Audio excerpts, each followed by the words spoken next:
After spending some time with the new content in Soulframe Prelude 14, I'm not going to sugarcoat it. The update was solid, but it could have been significantly better. So I want to break down what I liked and what fell short, because constructive feedback is exactly what helps the studio and the developers improve. And, as always, I'd love to hear your thoughts in the comments down below. This update was clearly centered around a strong pirate theme, which was driven primarily by the new Duello Pact and the accompanying Fable. Overall, I really enjoyed the Fable itself. In fact, I liked it so much that it left me wanting far more. The story is straightforward and easy to follow, with a compelling pirate atmosphere that immediately pulls you in. The haunting shipwreck setting, the consistency, and the cinematic moments scattered throughout are all genuinely well done. The music, visuals, and overall vibe nailed that mysterious pirate feel. However, my biggest criticism here is that it simply felt too short. Just as the narrative was building momentum and the world was opening up, it came to an end.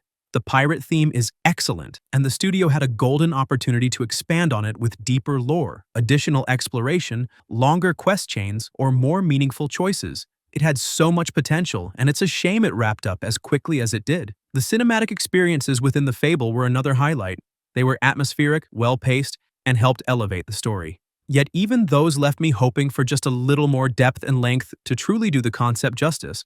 But the pack does look good. And the little time I played with the new weapon, the rapier, I feel the studio really went all out with that, which is a positive. Next up is one of the standout additions in Preludes 14, the brand new Siege Tower. And here I have zero complaints. This is a massive improvement over the previous siege encounters, which often felt static, lifeless, and lacking in real depth. This new siege tower isn't only big, but is a majestic, ancient castle perched on the northern cliff's edge, and is said to have stood for over 1,000 years. Blessed long ago by the Fey Empress in a rare alliance with the Mid-Rathian Queen, its towering walls have withstood kingdoms, ode incursions, and crashing waves. This new siege brings a much more dynamic experience with layered progression that takes you from battling Ode forces outside, through hidden catacomb-like interiors and upward as you infiltrate the keep. The encounter introduces fresh enemy types, including elite Ode conductors, who are powerful battlecasters, who orchestrate defenses, buff allies, and summon reinforcements. These conductors make the fight significantly more challenging and strategic compared to earlier sieges. The boss encounter at the heart of the castle needs better coordination with your teammates' timing. I had to team up with a group to take down the final boss, and even then our party crashed mid-fight, which only highlights how intense and demanding the encounter can get. Overall, this siege feels alive, immersive, and replayable, and gives players meaningful progression and a real sense of accomplishment. It's easily one of the strongest pieces of content in the update so far and shows how much the team has refined the siege formula. Next on the list is the fallen Ode Sky Towers. These are ancient, corrupted strongholds that crashed down from the skies long ago and are now scattered across Midrath. Visually, they are stunning. The interiors carry a heavy, dark tone filled with glowing objects and otherworldly corruption. The architecture feels alien-like and imposing, and some of the areas are simply beautiful in a haunting, atmospheric way. Exploring these fallen remnants of Ode castles definitely delivers on visual impact and mood.